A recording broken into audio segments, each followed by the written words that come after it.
Turn around once. Just turn around. Just turn around, turn around. See, all of you see what's written on his t-shirt? A. Yeah, that's where you start, A.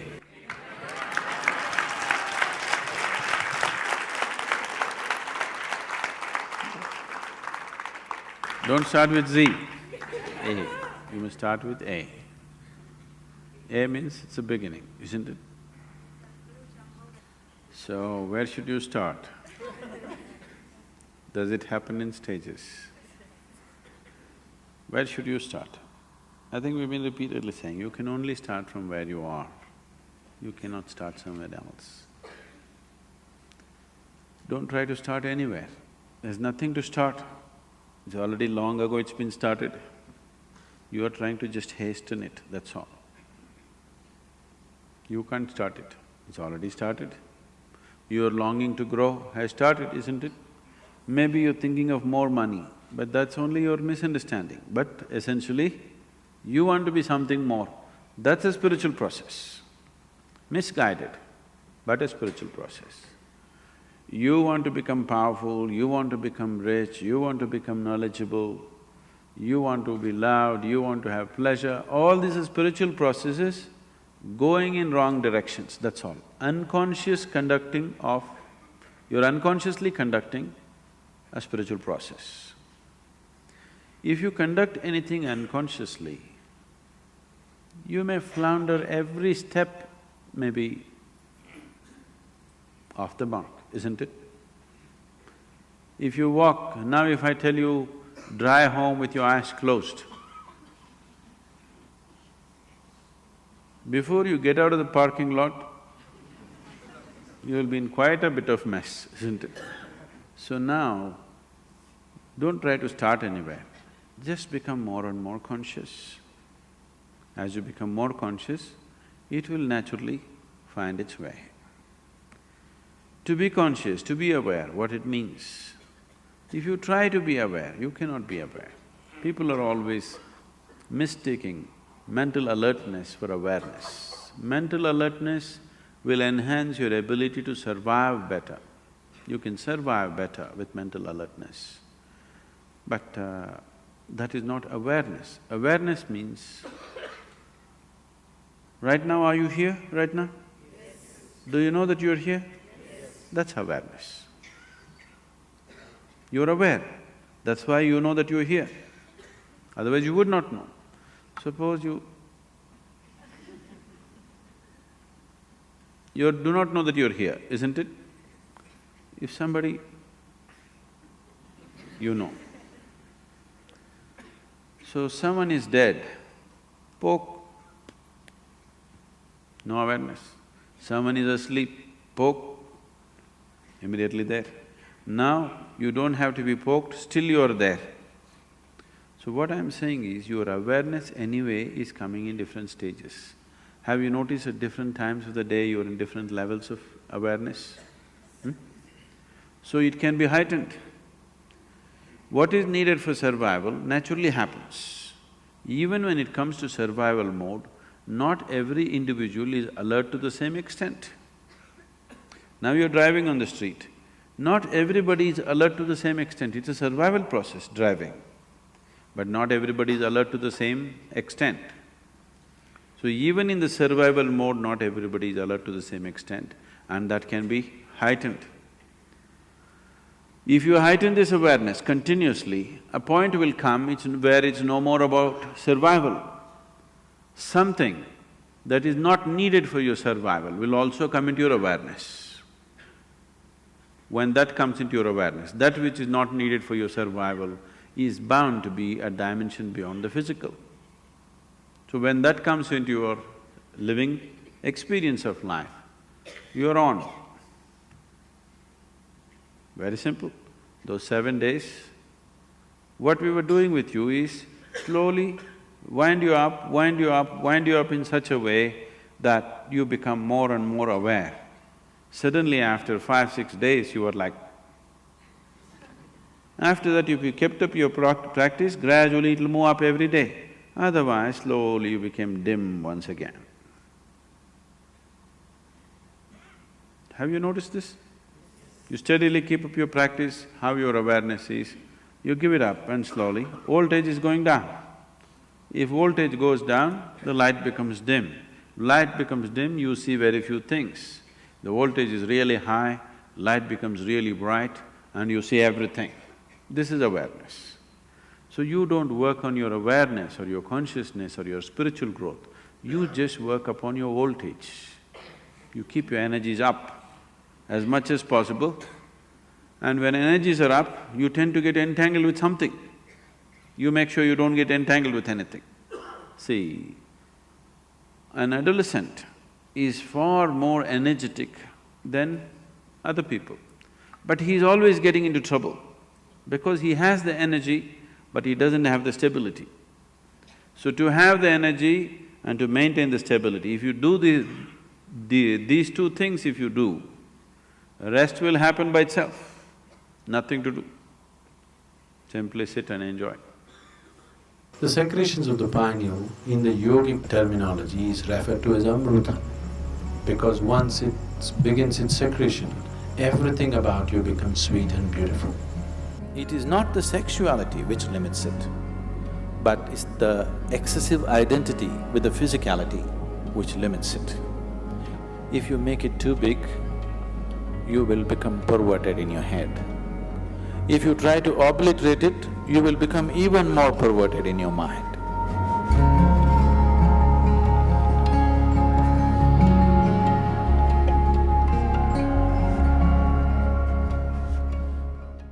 A 92-year-old man went to his doctor for a full medical checkup. The doctor checked him up and he said, "Hey, old boy, for your age you're doing great, everything is just fine with you." But the man asked, "But doctor, what about my sex life?" So the doctor asked, "Thinking about it or dreaming about it?"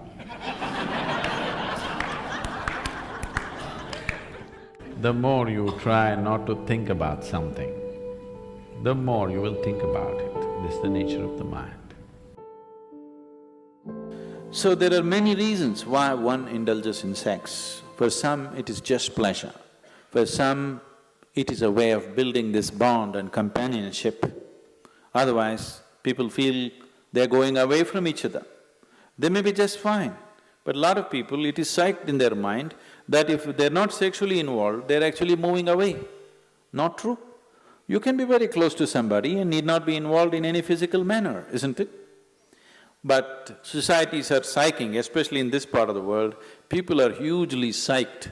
If there is no sexuality, you don't really have a relationship. In fact, the word relationship, it took me some time to understand, that here, if you say a relationship, you're supposed to understand it's sex-based relationship.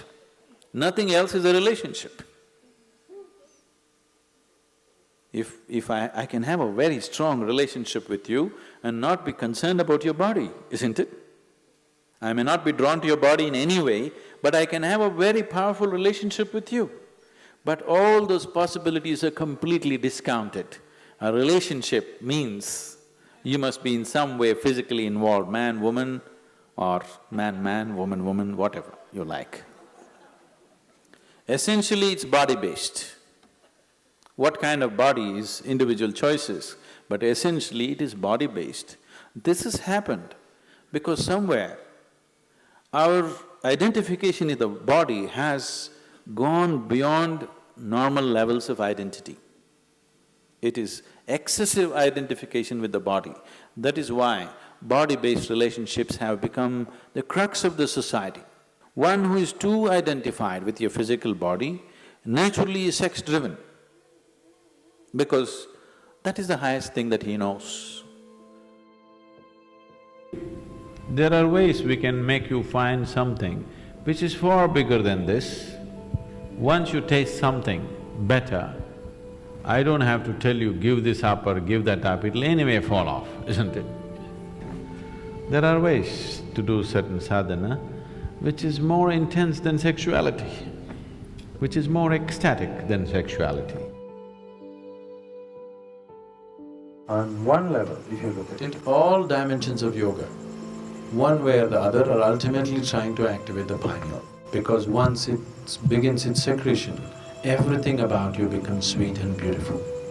It creates a whole inner pleasure, which makes all the outer pleasures look like kindergarten stuff.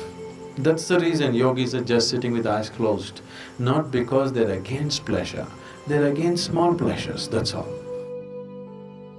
So the Shambhavi, one thing that's happening is, it stimulates the pineal secretion in a big way, which leaves you drenched in a certain level of sweetness throughout the day. It just leaves you in a certain state of ecstasy and blissfulness because the pineal gland is active. This is one aspect of your physiology which is very close to your consciousness. The rest of the physiology is about survival, but pineal gland is one aspect of your physiology which is very, very close to transcending the physical. In the yogic traditions, this sweetness is referred to as amrita or the ambrosia or the elixir of life.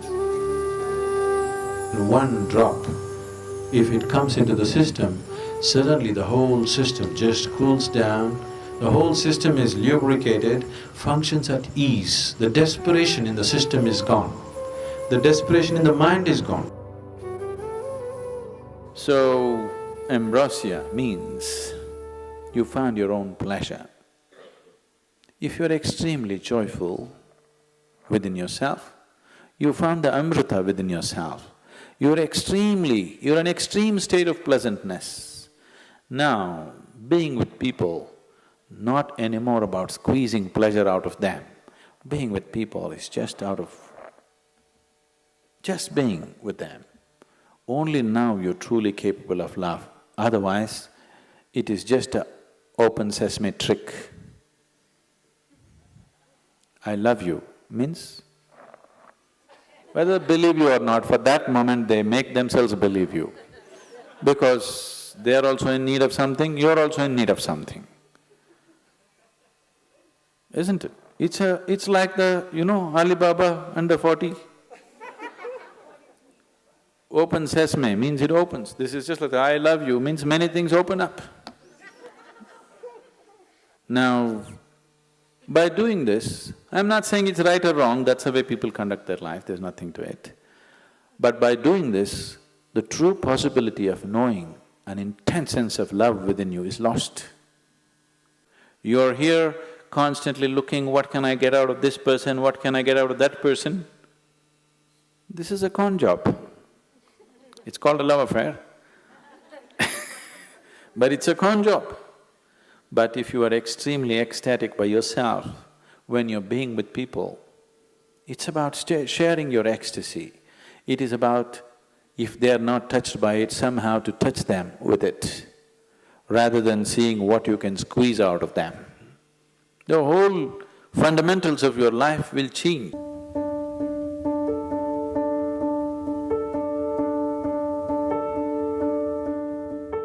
Yes and no, in the sense, it is not the sexuality which limits it, but it's the excessive identity with the physicality which limits it. So, it is not sexuality per se which becomes the barrier, but the attachment it creates to the physicality which definitely becomes the barrier. This question is coming from a certain amount of bits and pieces, the gossip that you have heard about how you could assimilate your own semen and raise it up to your higher possibility. Yes, it is true. At the same time, it is not because of abstinence that one does it, it is because of internalizing your energies that you do it. It is not simply that somebody is abstaining from sex and suddenly his energies are all organized and it's going up. It's not true. If your energies get organized and begin to move up, the need for sexuality may evaporate for you, but it doesn't leave you incapable. It doesn't leave you impotent, but the need is gone. It is just no more a compulsive thing. And it is not just this one thing, all compulsiveness is lost. Essentially, most of the sexuality that's happening on the planet is happening because of a certain compulsiveness, isn't it? It's a compulsive drive. When you become conscious, when all compulsiveness disappears, this also disappears. It is just that because people are so body-oriented, they're always thinking spirituality versus sexuality. They are not connected. They are not connected. One is of the body, another is of a different dimension. It is simply because people are so… because religions of the world, moral schools and the ethical schools have been always speaking against it, it has become such a big issue in people's minds. They think the only way to know something beyond is, you must be away from this. Because somewhere you're not able to accept the simple biology of a human being, which is the tragedy, that you cannot accept the simple biology. You either have to celebrate it or you have to push it down the drain. Both are not needed. You can look at it for the limitation that it is and for the possibility that it is. So, if because of the impurity of sex, your spirituality is going to get disturbed, I want you to know that your very birth is impure. When you come from such an impure birth, where is the possibility for you? There is no possibility for you. Only if you fell from somewhere else, if the stoke dropped you, there is some possibility of you becoming spiritual. If your mother had a normal birth, you have no possibility.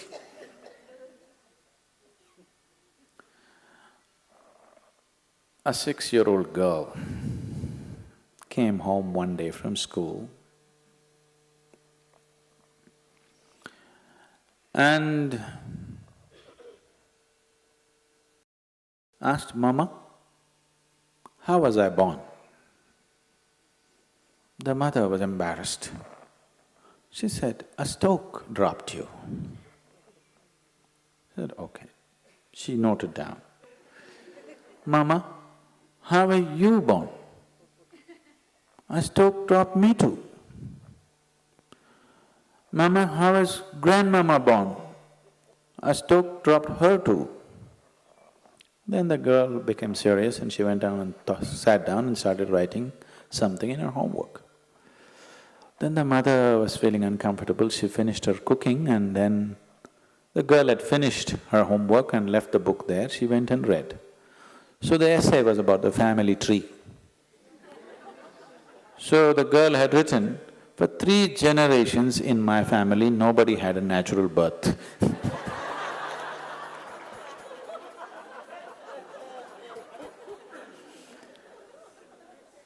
So because of absurd ideas, either we exaggerate something or we try to unnecessarily play it down. It has a certain role in your life.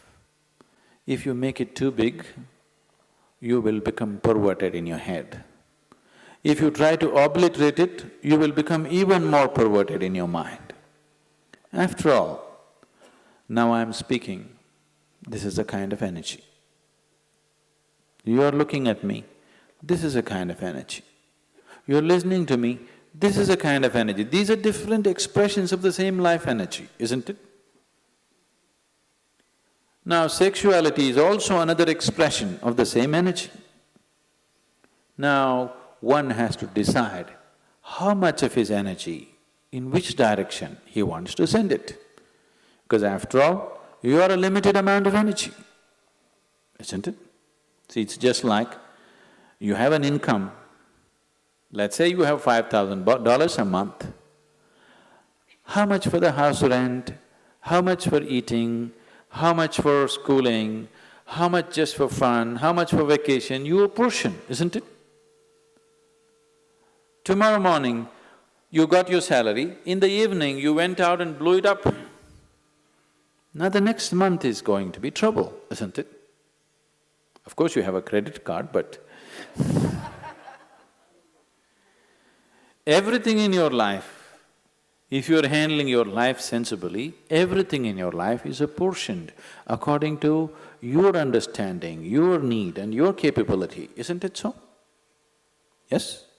Your money, time, energy, isn't everything allotted the way you like to arrange it? This is also the same thing. How much of it? First of all, do you need it? Or are you doing it because of socially you're psyched? If there is a need, if I ask you to stop it, you will become perverted because it'll all happen in your head. If somebody is telling you, you have to do it, if you don't do it, you're not normal, another kind of perversion will come. Both are not needed. After all, you are not going after a man or woman, you are going after a certain level of pleasantness. So once you experience a certain level of pleasantness, wouldn't you like to dig deeper into this? Because whatever pleasantness happened, maybe you used the other person, but the pleasantness happened within you, right? So suppose anyway the pleasantness is happening within you, the other person is just a key to open this, wouldn't you like to have the key in your own hands? Yes?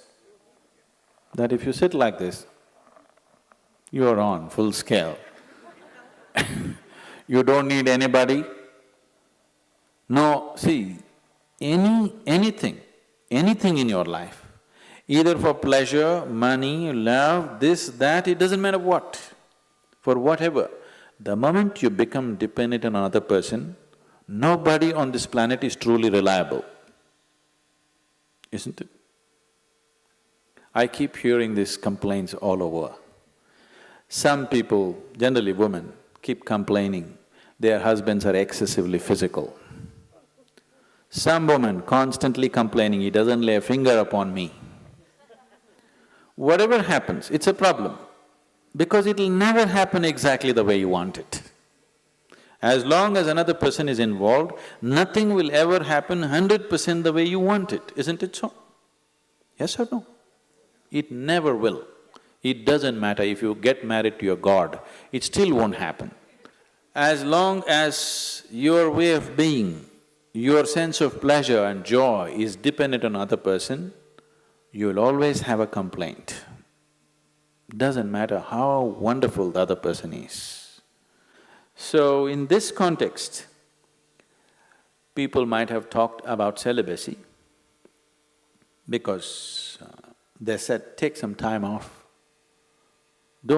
Because to extract pleasure out of somebody, you have to play any number of tricks. It doesn't happen simply. This is called as courting.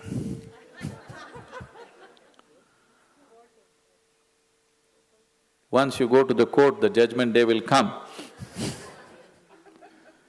It takes enormous amount of time, effort, energy and all kinds of other things, frustrations, jealousies, problems, everything attached to it. So somebody said, take time off from those things and see if this could be internally generated, and then being with people will become more out of your love than out of your need, which is definitely a better way to be with people, isn't it? It is definitely a better way of honoring another human being, isn't it so?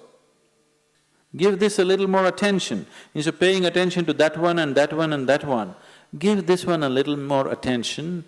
It will produce much more pleasure than any other one can produce for you.